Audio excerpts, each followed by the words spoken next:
it is designed to, penalty is designed to penalize, right, the breaching party, just to make the innocent party whole, right?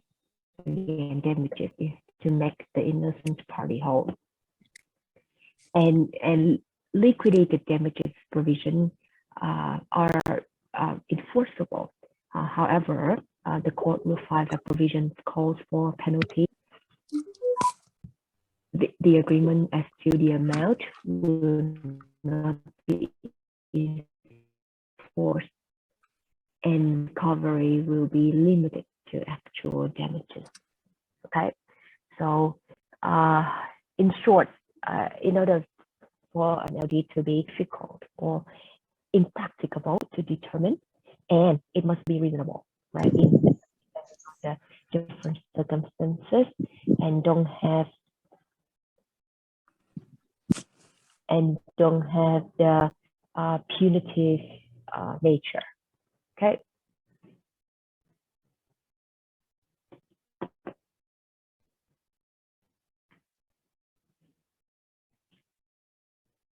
So what is the test, right? If you study common law, you usually see they have the test.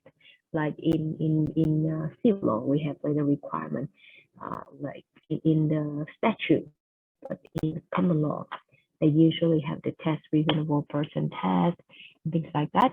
So in this, what they're saying, in order to determine if a particular provision is for liquidated damages or for penalty, then the court can answer these two questions. Right? The first,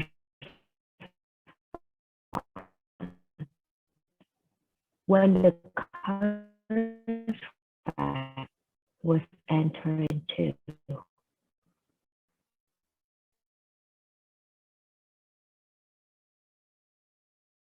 at the restatement second of contract, section 356, okay, point 1. So if the answer to both questions are yes, then the provision normally will be enforced. If either answer is no, then the LD provision usually will not be enforced. Okay. We will move a little bit quickly today, because I want to make sure that we get all the material covered, and then if we have time, we will go to some examples or exercises. Okay. Next one, nominal damages. This one is actually very basic, right? If you read the book already, you want to see. What does it mean when we say nominal damages?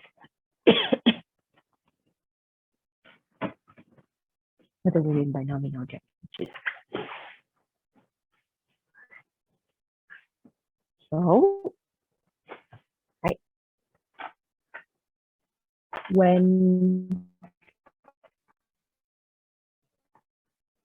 there was actual damage or financial loss results from a breach of a contract, and only technical is involved, then the court may award nominal damages for the innocent party.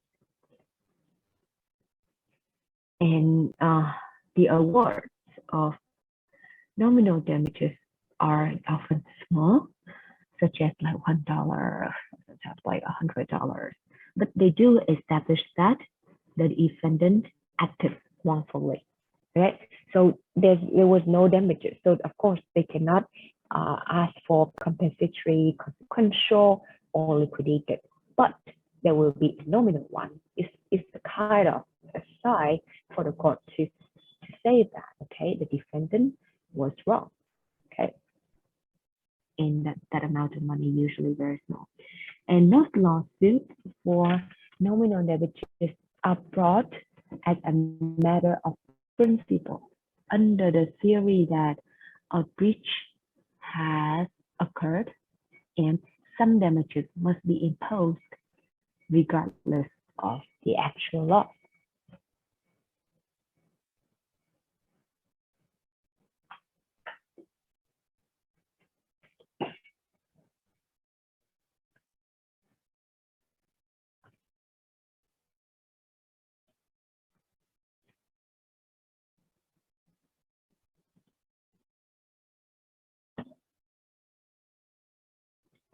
Okay, sure, no worry. Give me a second. Yeah.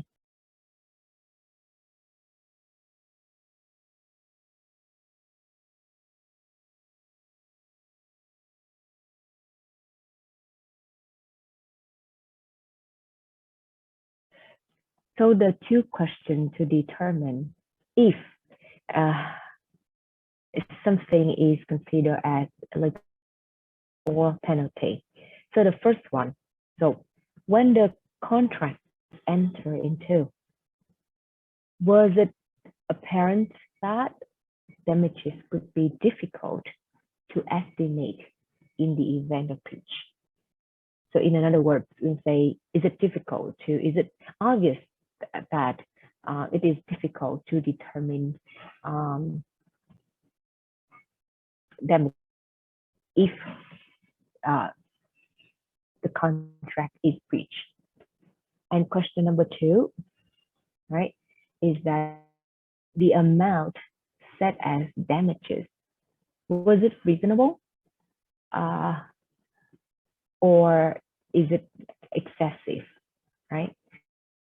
And was the amount set as damages a reasonable estimate and not excessive? Is it clear on it? So if both the answers to both questions are yes, then, right, usually consider as liquidated damages. And if either is no, then the provisions can be considered as penalty and it will not be enforced, right?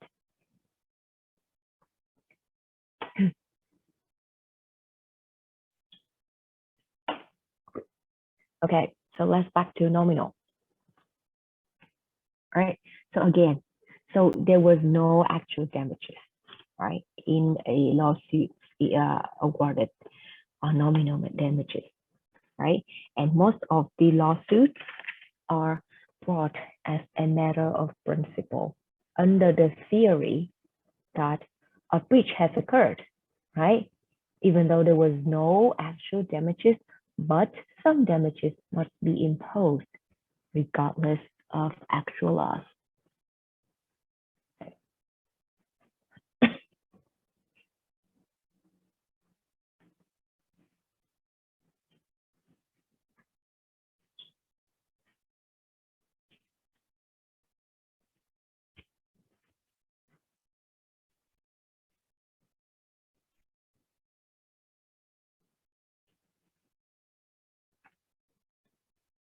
So we already completed, we have just finished monetary damages, right? Monetary, yes, and now we're gonna move to equitable remedies, right? So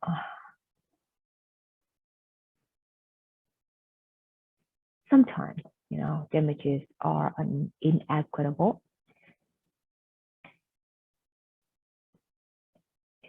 Sorry, sometimes damages are inadequate remedy for a breach of contract. And in this situation, the nominal, the non-breaching party might ask the court for something called an equitable remedy. So equitable remedies includes like rescission and restitution, specific performance, and reformation. Okay.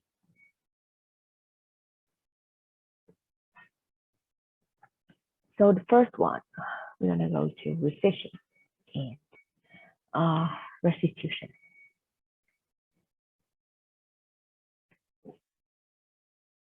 So we discussed rescission before, right? Rescission is essentially an action to undo, right, or to terminate a contract, to return the contracting parties to the positions they occupied prior to the transaction.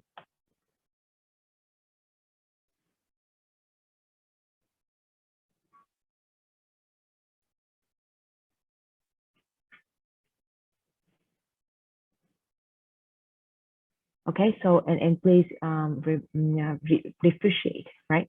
What we discussed before, right, was what is called mutual rescission, right? Which means that both parties agree to undo the contract, right?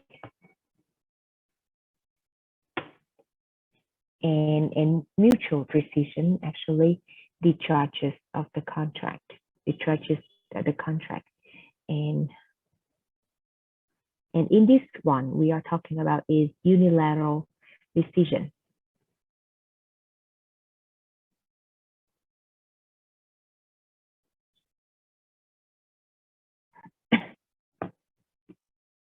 In which only one party wants to undo the contract. Okay, and unilateral rescission generally is available as a remedy for a breach of a contract. So when a fraud, right, one fraud or a mistake or duress, undue influence, misrepresentation, or lack of capacity to contract is present, then a unilateral rescission is actually available, and the rescission may also be available by statute. So many states, right, they have a statute following individuals who enter like home solicitation contracts to rescind those contracts within 3 business days for any reason. Right? You can look at like California Civil Code, section 1689.5. Okay, so or the failure of one party to perform entitles the other party to rescind the contract, and the rescinding party must give proper notice to the breaching party. Okay. How about restitution? So generally, to rescind a contract, both parties must make restitution to each other by returning goods, property, or funds previously conveyed. Right, this one you can see at section 370 of the Restatement Second of Contract. So if the property or goods can be returned, they must be. If the goods or property have been consumed, then the restitution must be made in an equivalent dollar amount. It means you have to pay by cash in the equivalent amount of the goods or the property. Okay. So essentially, restitution involves the plaintiff recapture of the benefit conferred on the defendant that has unjustly enriched him or her. Right? So let's look at an example. So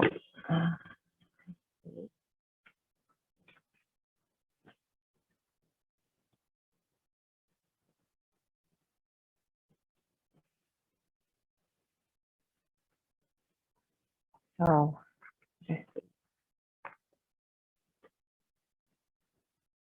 okay. Now let's see. Contract with M, right? To design an apartment for her, right? So K pay M 90 million Vietnam đồng.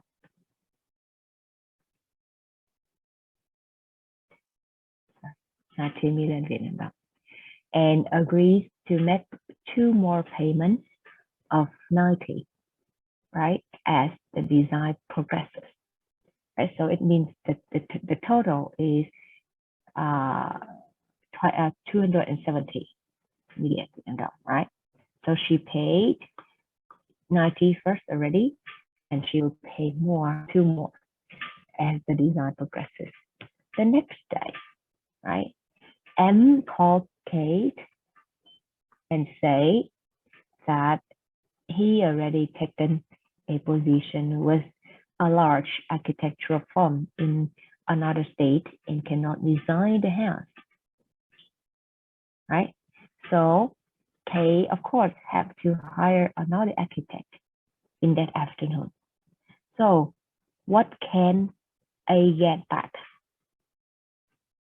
What is the legal consequence, or what is the next step that M OK have to do?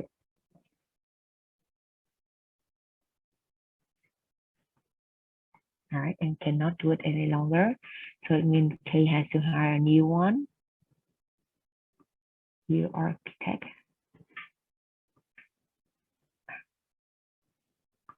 Right. So what happened next? What happened next?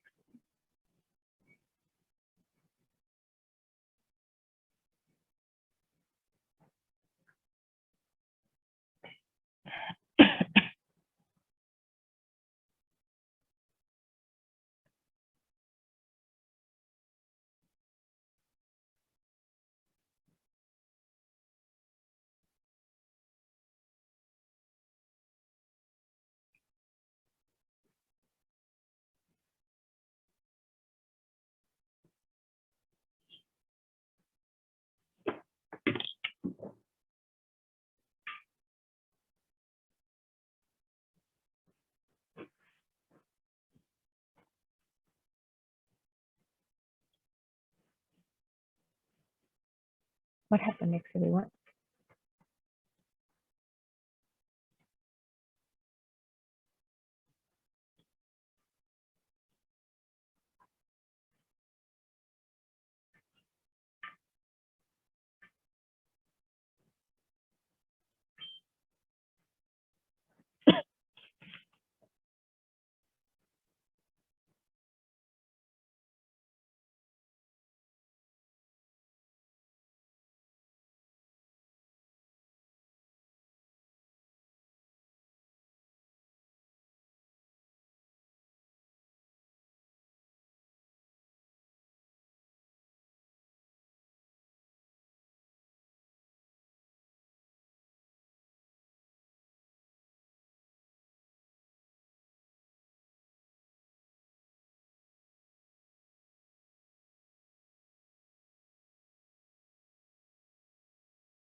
So after M say that to K, I'm sorry, I cannot design your apartment anymore.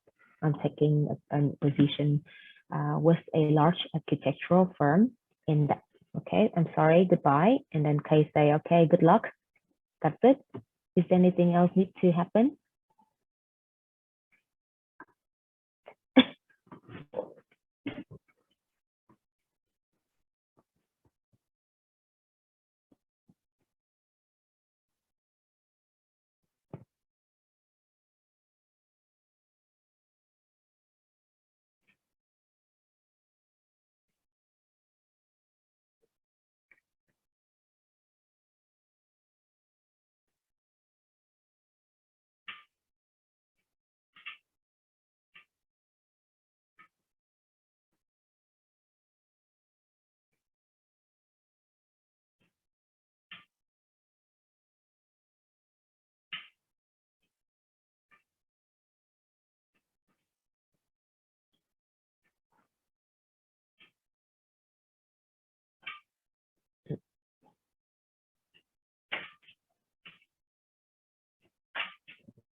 Good, right?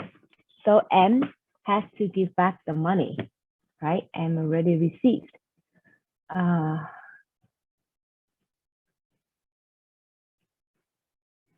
From K. How much was that, Nghe?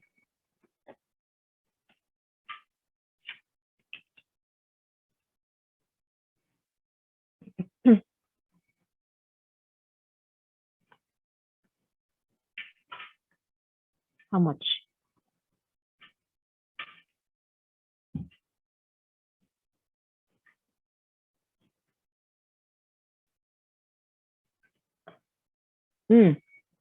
Okay. No.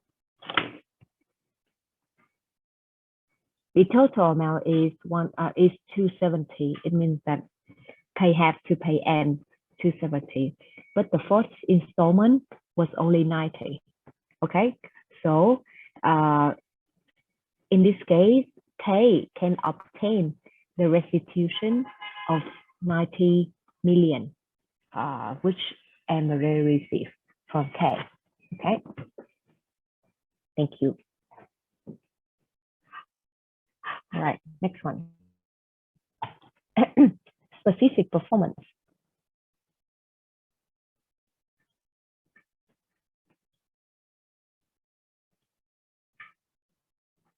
Right, specific performance. This is, how can I say, the equitable remedy of specific performance calls for the performance of the act that promised in the contract. So this remedy is attractive to a non-breaching party because it provides the exact bargain promised in the contract, right? It also avoids some of the problems inherent in the suit for damages, such as collecting a judgment and arranging another contract. In addition, the actual performance may be more valuable than the monetary damages.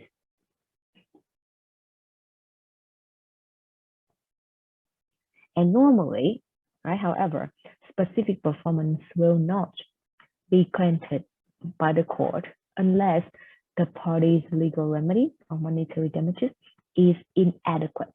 You can see more at section 359 of the Restatement Second of Contract. And for this reason, the contracts for the sale of goods rarely qualify for any specific performance. And monetary damages is usually right, adequate in such considerations because substantial identical goods can be bought or can be sold in the market, right? Only right, certain goods, if they are unique, then will the court grant specific performance, right? For example, like some paintings, some sculptures, or some rare books or coins, that they are so unique that monetary damages will not able to buy or obtain substantially identical substitutes in the market, right? So for example, Nghe go to the auction, right?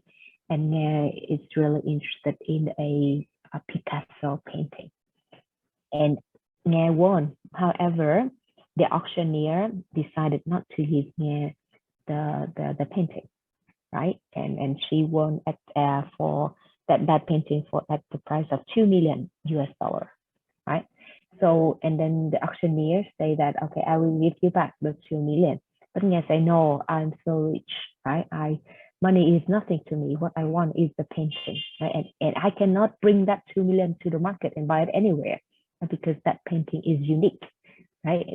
Not everyone Picasso and not any Picasso painting is identical, right?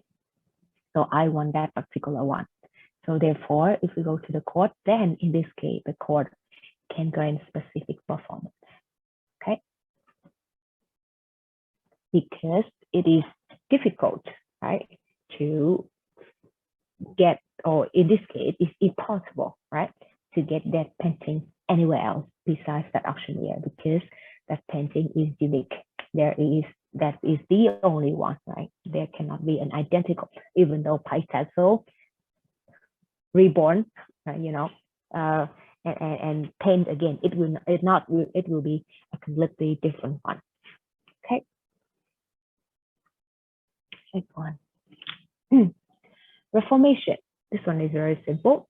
So if the parties make any mistake, clerical one, right, or something that, when the contract does not read what the party originally intended, then the court can reform the contract, right, to make sure that it reflects the party's true intention. In other words, reformation is an equitable remedy used when the parties have imperfectly expressed their agreement in writing. And the reformation allows a court to rewrite the contract, right, to reflect the party's original intent or true intentions. Okay.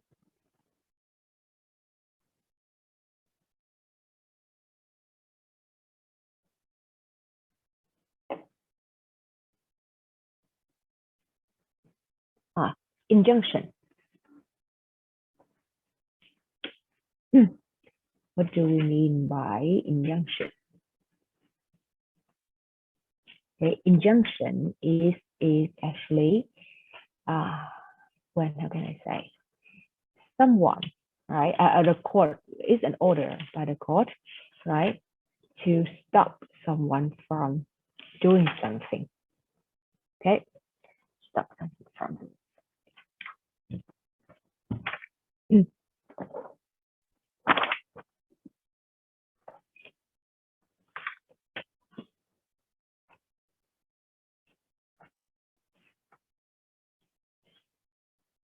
So to obtain an injunction, right, the requested party must show that he or she will suffer irreparable injury, right, if the injunction is not issued. Okay, again, so in short, an injunction is a court order that prohibits a person from doing any specific act, right? And of course, it cannot be used everywhere, anytime. So it is limited in specific circumstances. Okay, so and the next one, the rest, would be the breach of contract and remedies under Vietnamese law. So as we agreed in the beginning of the class,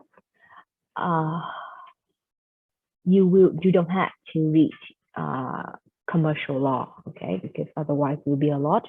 Just please focus on civil code 2015 only, and it already takes a lot of time and effort. And again, I have repeated myself so many times, but there will 100%, no matter who gives out the question in the final exam, there will be the Vietnamese section in a question in that. Okay, so and that is mandatory, right? It is decided by the Division of Commercial Law. It is not decided by any lecturer. So please spend time, even though if you do it online, it can be open book, but make sure that you have to read it, then you know where to open, right? So and understand it instead of just copy, because sometimes the question will be very, very short and brief. As long as you understand the nature of it, then you will be fine. Okay, but if you don't, even if you just copy the whole note textbook, it doesn't matter. Okay, and please answer short, brief, straightforward. Don't give me or any other lecturer the whole essay. Okay, no, we're not looking for the length, right? But answer enough. And please don't copy each other. When I read the exam, I see that, right? And it's very funny that sometimes people just copy exactly one word by word. Okay. So this is the outline for you guys to read and to study the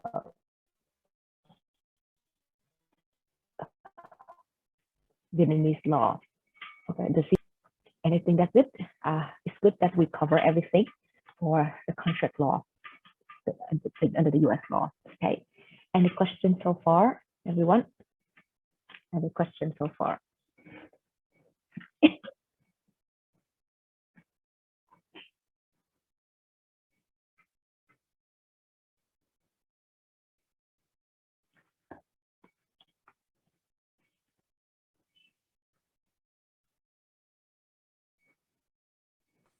I have a question, just a little bit. It's about reformation. Rewrite the contract. So that means the own contract is have already a valid contract, right? Yeah. Yeah, it is a valid contract, but it's just that there is some like clerical error, or maybe people, like for example, you and I, right, agree we ever had a binding oral contract, right? But then make an error when we attempt to put them in writing, right? So and then the court will allow into evidence to correct the terms of the oral contract, and thereby reforming the written contract, right? For example, I want to rent your house for 3,000 per month, but then later on we both agree on that, but then we put down at 300. So then the court allow us to correct the how can I say, the written contract incorrectly states our oral agreement. So the court will reform the contract, right, to make sure that it reflects our true intention.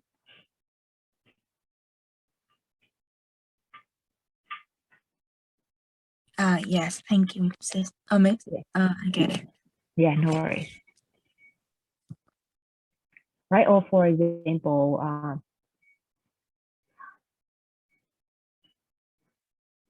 yes, so that is it. If I give you 2 examples, it's going to be very confused, so it's fine. Yeah, so that is in short, a written contract incorrectly states the party oral agreement.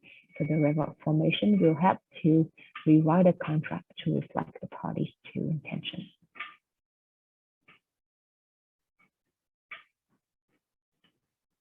Right, anyone else? Any other questions? Okay. We will have an exam. and Nghe, can you please make sure everyone please double check with Nghe and your email address of the team leader, group leader, and then Nghe, could you please send me the updated list by the end of today, right? If you guys make sure that you check with Nghe or anyone in your class in charge of that, and send me the most updated list so I can send out the question, right? Because if you give me the wrong one, I send it to the wrong email, and then 10 minutes later you say, oh, we have not received any question from you, and then resend again because the email of the group leader is wrong. I will send, I don't have any problem, but you will lose those 10 minutes, okay? I will not give. It will be unfair to the whole class if one group have extra 10 minutes just because they say wrong email address. Okay, so again, please make sure that you double check your email address with Nghe or any person in your class that in charge of the roster, the list, the group list. All right, and Nghe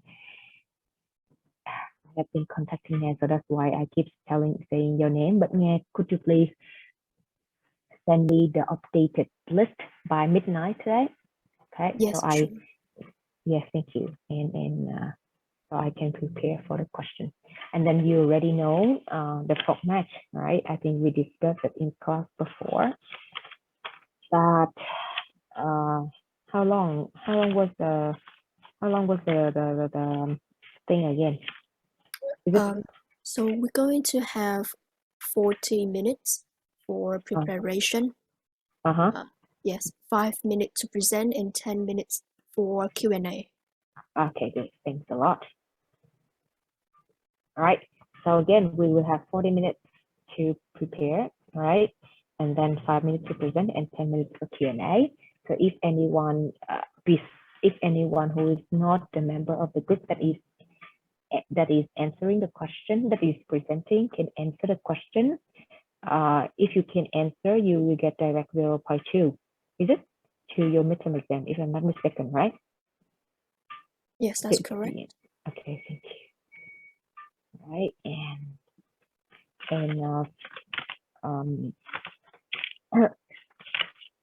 for the leaders of each group, you will get 0.5. So be responsible.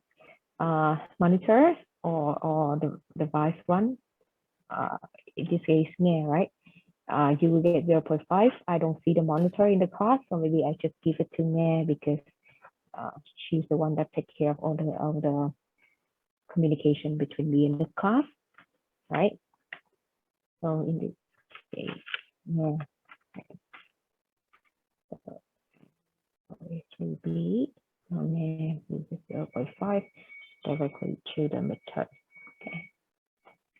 All right. So now let's maybe have a quick question. Sorry, a quick example. Let's have a look at the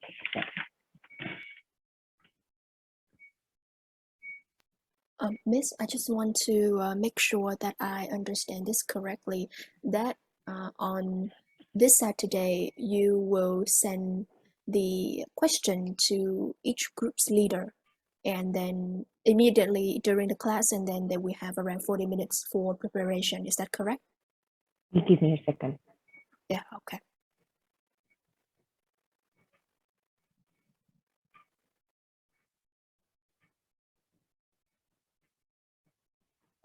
Yes, Nghe, I'm sorry, can you please repeat?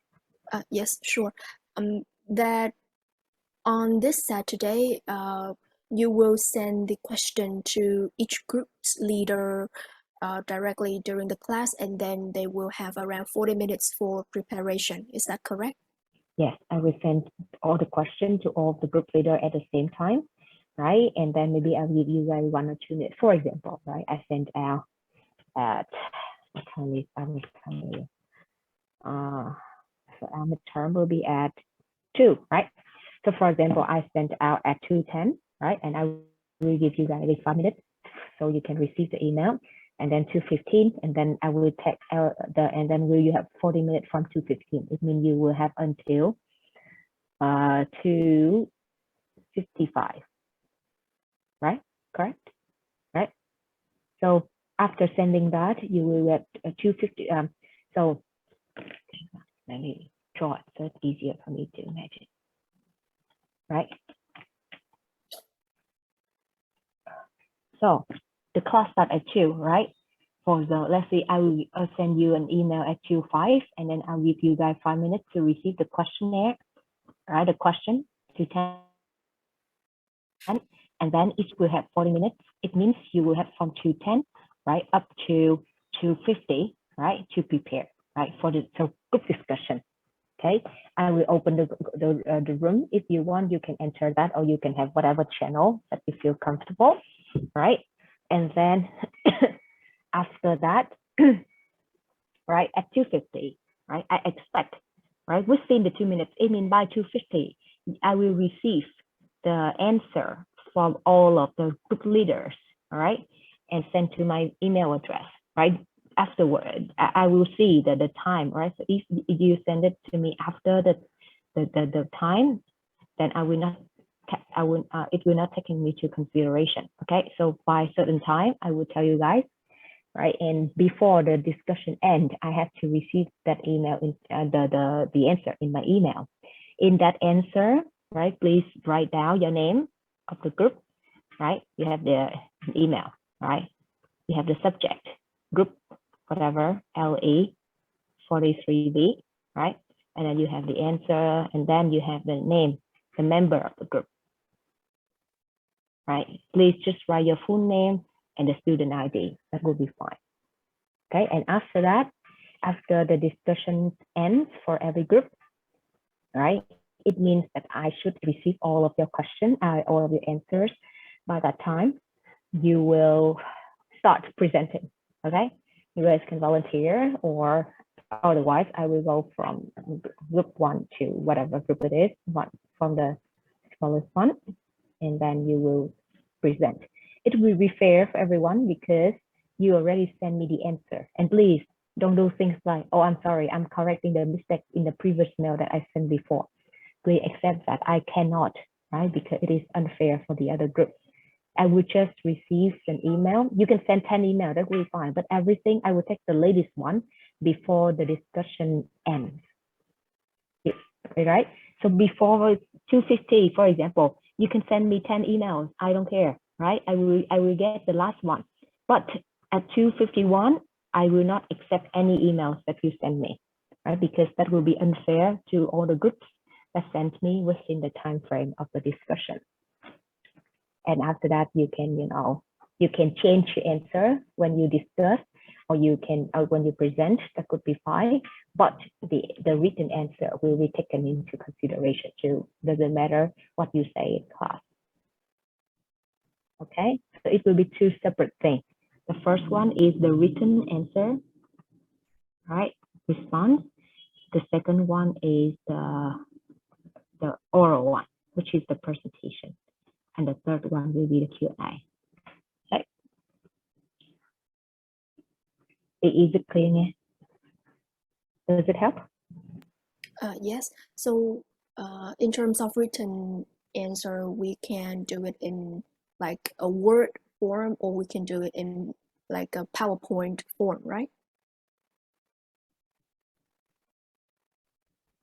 Sorry, what did you say? I'm saying that in terms of the written answer that we have to send you via email, we can do it like we can write the answer to the question, but we can also send you a PowerPoint of the question, right? Yeah, do whatever, as long as I understand what you are writing. I don't mind. I'm very flexible in that term. Okay. Right? As long as you give me the content, but you can express it in whatever means. You can make a poem, you can make a song, whatever. I don't mind, but as long as I see your answers in there, right? So I see that, okay, for example, if the question were like A or B, who is the winner? If the case is brought in front of the court, then I have to know that, okay, B is the winner, or C is the winner, or B is the winner, and why, right? What is the legal basis? What is the rationale, and things like that. Okay, it's just feel free to create and be creative. I don't have any problem. I understand. Thank you. Yeah. Any other question? This is the last chance, because on Thursday I will just start immediately to the midterm to save time for everyone.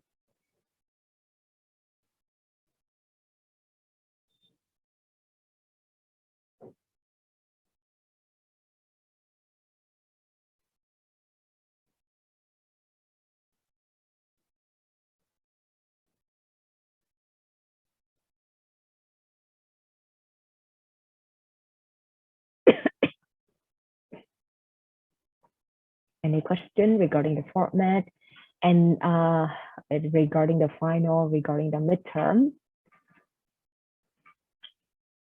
Do you know when is the final exam?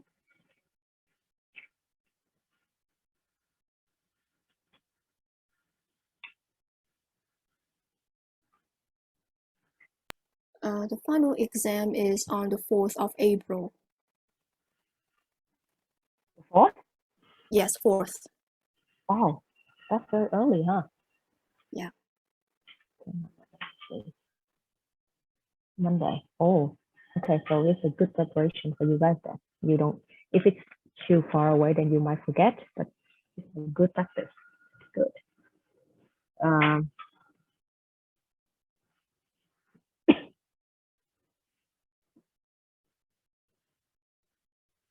Okay, so if you don't have any questions, let's look at an example. Okay, so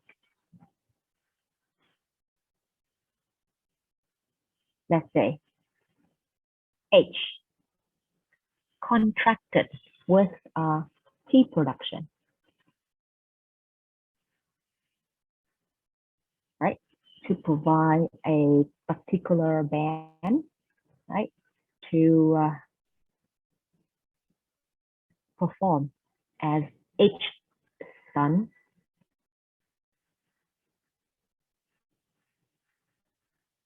for 30 million. Okay. 300, maybe 30, 30 million. Okay, a band, sorry, okay, to perform as his son bar, the bar, okay, for 30 million. And the contract contained an LD, liquidated damages clause, under which if H cancel within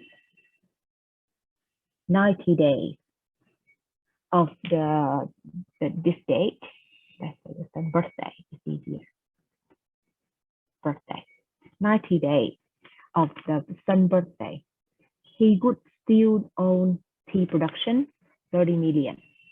Okay, if he cancel more than 90 days beforehand, H would owe tea production half of that amount, right? Which means 50 million, right? So it is like 90 days, right? More than 90 days.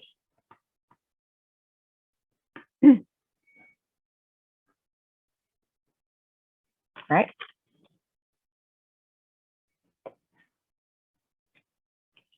And H actually cancel, right, less than 90 days before the birthday and refused to pay tea production, the 25,000 of balance due under the contract, right? It's 25 million, sorry. All right, so in this case, H already paid tea production 5 million, sorry. Okay, 5 million. So it means that they still own the tea production. H still owns tea production 25 million, right? And they already cancel here, this one, less than 90 days, but H refused to pay tea production. That, okay? And of course, tea production sued, right? So tea production actually sued H.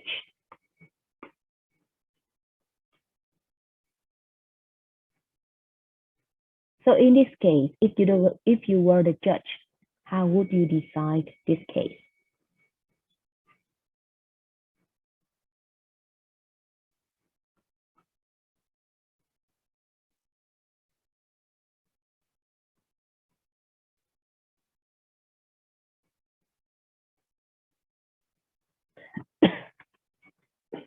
Is it clear, everyone? So again, H, right, contracted with tea production, right, to have a band to perform at his son's birthday, okay, and for 30 million. So the contract contained a liquidated damages clause under which if H cancel within 90 days of the birthday, he would still owe tea production 30 million. Okay, if he cancel more than 90 days beforehand, then H could still own tea production half of that amount, which is 15 million, right? And H already paid tea production 5 million first, right? And however, he canceled less than 90 days before the birthday and refused to pay tea production the 25, the rest, the 25 balance due under the contract. Therefore, tea production sued. If you were the court, if you were the judge to this case, how would you decide? Okay, so let's take let's spend maybe 5 minutes on this to just think of the case, okay? And then we will like maybe 6 minutes, 3, 5 we will discuss with each other.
Okay, so what would be your answer?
How would you decide this case if you were the judge?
How would you decide this case, guys?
No one?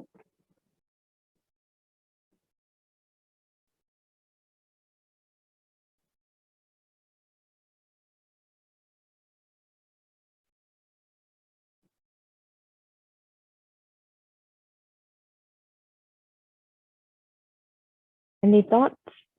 Just give me some thoughts first. It doesn't have to be 100% correct answer.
No one want to try?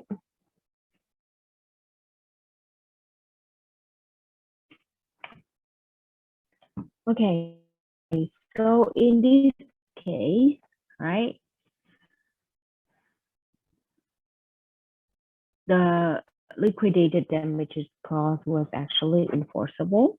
Why? Because if the expense and possibility of rebooking a cancel performance could not be determined at the time of contracting, and the clause actually provide a very reasonable amount of damages, so it should be enforceable. What we discussed previously, which is the difference between liquidated damages and penalty.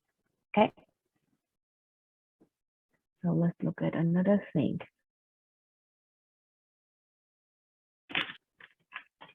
That's another one. So J would like to buy tomatoes from S, right? 50 cents per pound, okay? Let's say per kilogram, so it's easier for you to imagine, right? 50 cents per kilogram.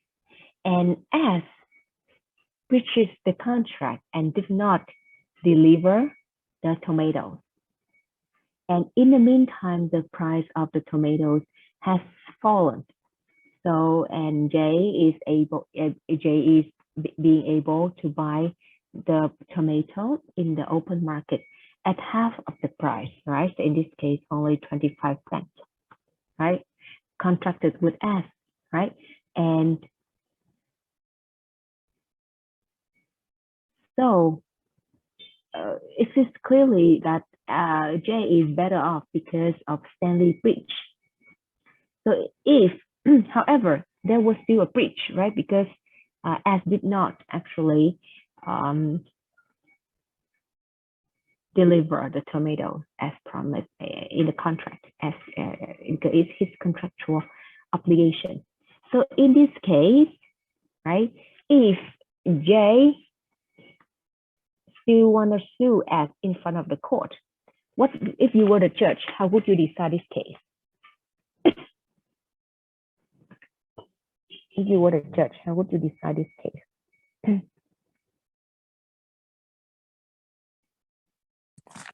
I think the judge may agree for the compensatory damages applied for this case, because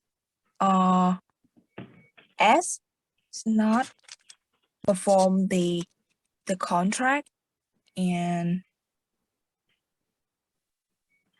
Go ahead. And the J in this case is a non-breaching party. And I think that J must have received the goods, but the S didn't do that. So the compensatory damages can restore the benefit of the bargain, I guess. Okay. So okay, thanks, Phùng. Right. So let me say this again. Right. So S has a contract with J to sell. J has a contract with X.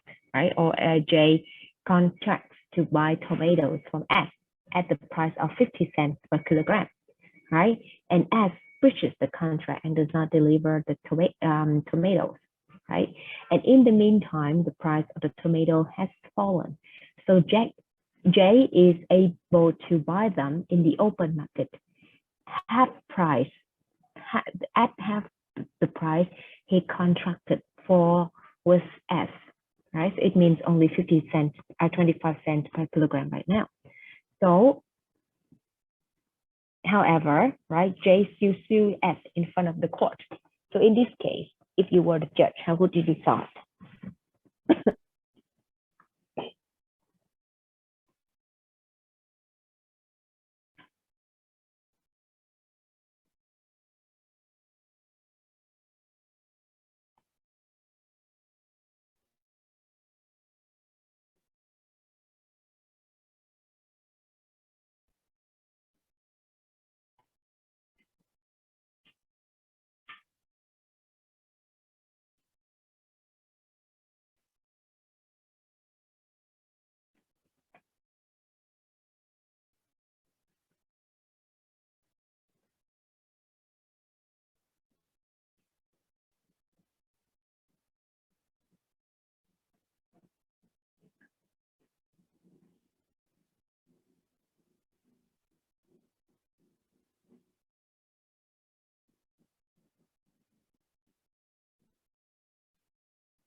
see someone answer. Ah, good. Yes. Yao Long, can you please explain this a little bit more to your classmate? Oh yeah, like I said, Jay bought tomatoes at the supermarket and the price was actually lower than the contract as well. So she suffered no monetary damages. So therefore, she can only sue ask for nominal damages. Okay, good. Thank you. So this case is an example to illustrate nominal damages, right? In this case, right, even though S actually did breach the contract, but it does not affect J at all, right? Or if I don't want to say that, J is better off because obviously better off because of S breach. Because so instead of buying at 50, now we can buy at 25, right? Cent per kilogram of tomato, right? So in this case, they only Jack only how can I say Jack sustained only a technical injury. There was no damages. There was no actual loss or something, right? So he suffered no monetary loss. So therefore, he will be likely to awarded only nominal damages, right? Nominal damages only.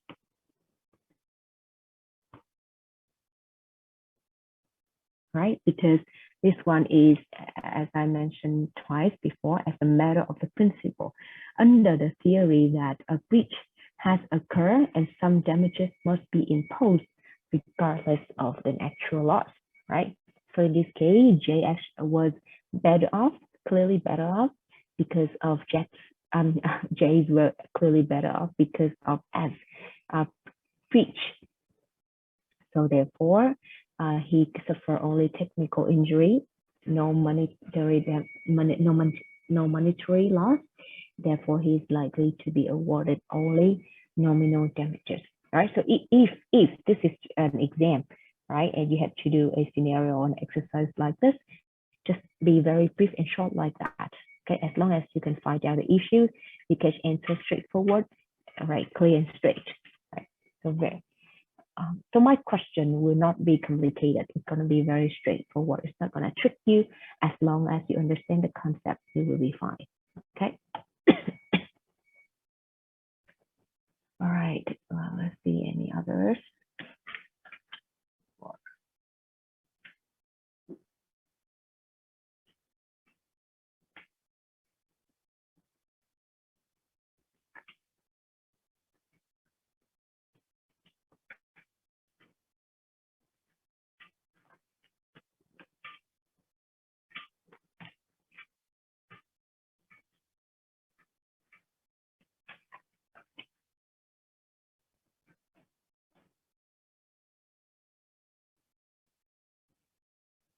Okay. So now let's look at another example.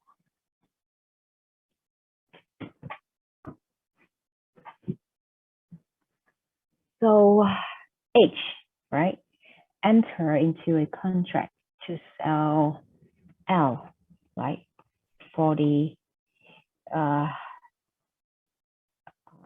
can I say, for the acre, right, of land, right, for 45,000 US dollar. Okay.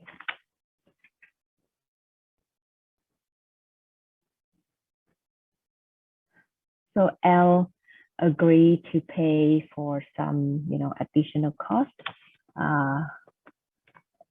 addition to the price, right? And he already give S or H, give H a check, right, for 1,000 to cover the expenses and to show his intent to fulfill the contract, right? 1 month later, right, H died. Okay, and his son became the executor of the estate, right? So his son, D is H son, is become the executor of the estate, of the piece of land, right? And after he discovered that, right? In this land, they had a lot of, how can I say,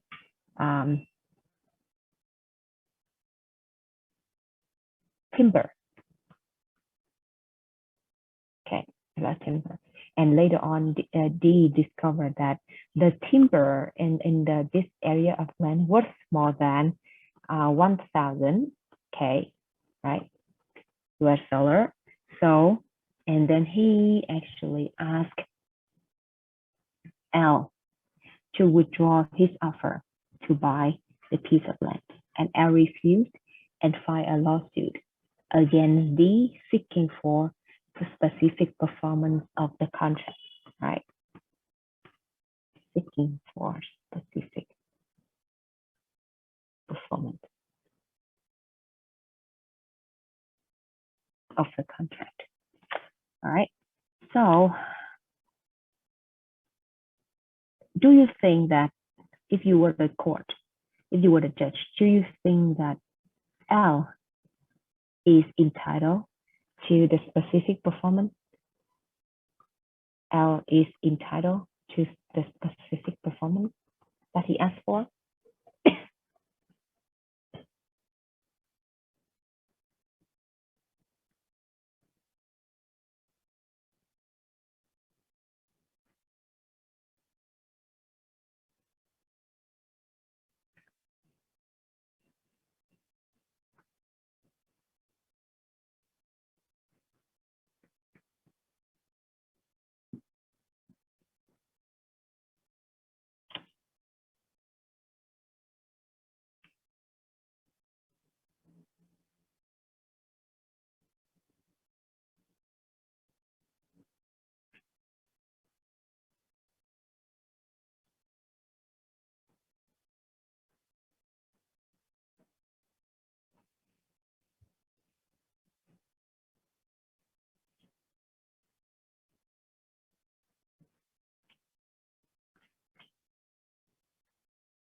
Anyone?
Okay. The subject matter of the contract is not unique. Okay, thank you. Anyone else?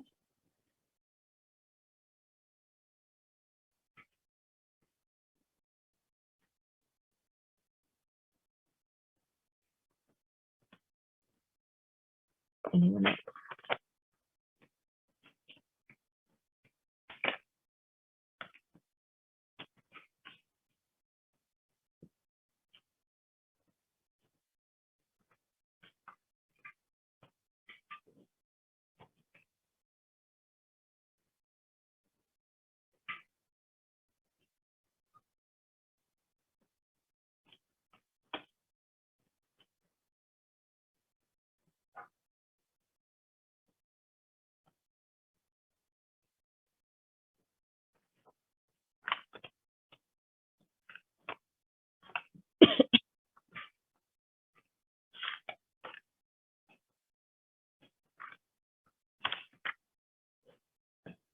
Miss, can I share my opinion? Yes, sure, go ahead. Châu Long. Well, yeah, in my opinion, I think that L is entitled to specific performance because under the common law system, real property is considered to be unique. Okay, why it is unique?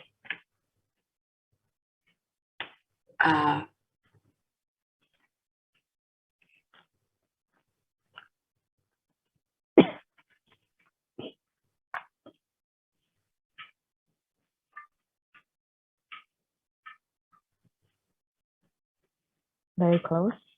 Why it is unique?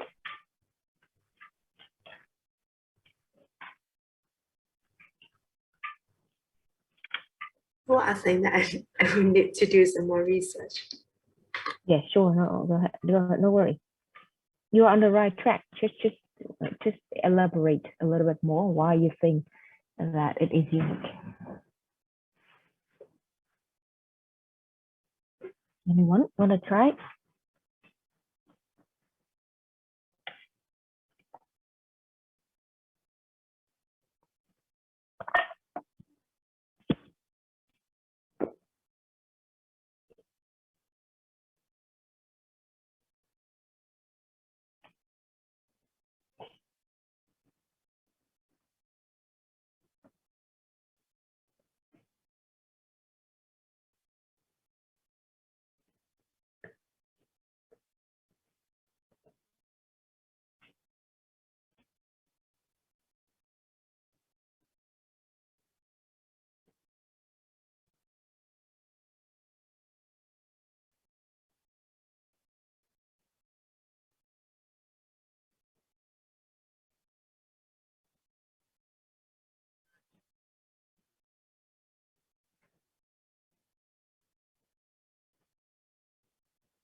I think we can argue that this property is unique because there's no two parcels of land that are exactly alike.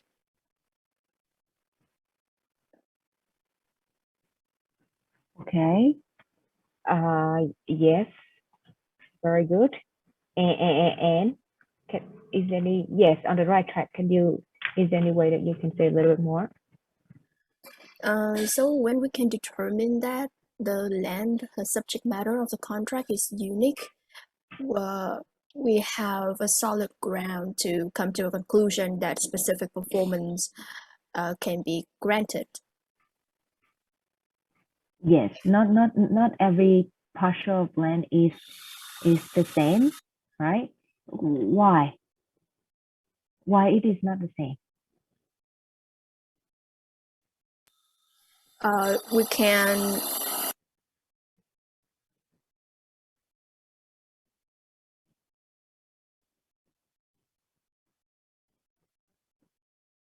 very close, yeah. Maybe one of a few more sentences.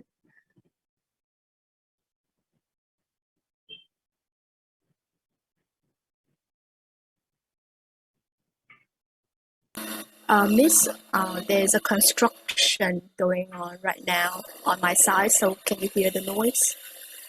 It's okay, but I can still hear you very well, but it does not affect your voice. Okay, so we were talking about that there are no two parcel of land that can be alike, because we can consider the position of the land, the quality of the ground, earth, the soil, I mean, Mm-hmm. and so on. So Uh-huh. each land has their own specific, how can we say that in English? I think it's related to the geography and the quality of the soil, so that we can determine each land cannot be the same. Uh-huh. Okay, good. Thank you. Anyone else? Thanks, Nghe.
All right, so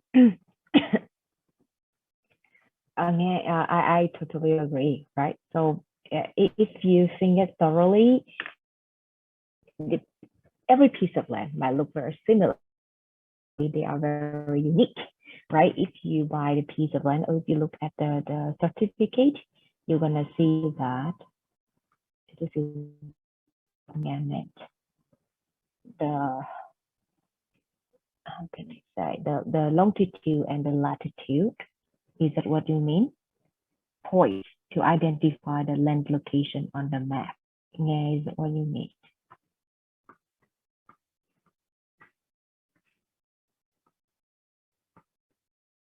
Is that what you mean? So hold on. Yes, that's correct. Longitude and latitude. Yep.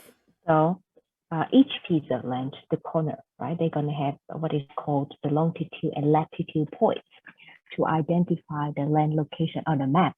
And these numbers are unique, right? If you put in these four numbers, there is only one piece of land in the world, right? And of course, given the soil and other things, but the same land in the same location obviously cannot be obtained anywhere else, right? As I say, if you buy the piece of land or even an apartment in Vietnam, and then you have the pink paper, the red paper certificate of number as well, right? So to make sure that they identify the piece of land, your piece of land all over the world, not just in Vietnam, right? They're gonna have the longitude and latitude points, again, to identify the land location. Okay, so it is very, very unique, right? And unless the piece of land is already been sold to someone else, right? Then at that time, monetary damages will be awarded instead. Otherwise, specific performance is definitely available, right? The court may grant specific performance to buyer in action for a breach of contract involving the sale of land, right? Because the legal remedy, the monetary damages, may not compensate the buyer adequately because every parcel of land is unique. Answer like that, right? Or and then the court may find that L has had substantially performed the obligation to show the intent and things like that under the contract, perform and offer to perform the rest. Therefore, L was entitled to specific performance. Okay, so if you can give me this kind of answer, of course, for the longitude, latitude, if you don't know, then you can just say that every piece of land is unique. You cannot obtain the same land in the same location anywhere else, right? Therefore, blah, blah, right? If you can answer that very short and brief and straightforward, then you get 100% of the point for this exercise. All right, again, please be brief and straightforward. Okay, thanks a lot, guys. I think, yeah, no worries, yeah, I can still hear you very well. And thank you for your participation. So for today's class, let's give Nghe and Châu Long, okay, the bonus points. Nghe, can you help me to take note of that as well? And if you have any, I think time's up, right? If you have any question, then you can just email me and I will try to answer from now until before Saturday, right? When you have the midterm. Otherwise, have a good afternoon, and then I will see you guys on Saturday. And yeah, please don't forget to send me the updated list of the group by the end of today. Yeah, sure. All right, thank guys, and goodbye.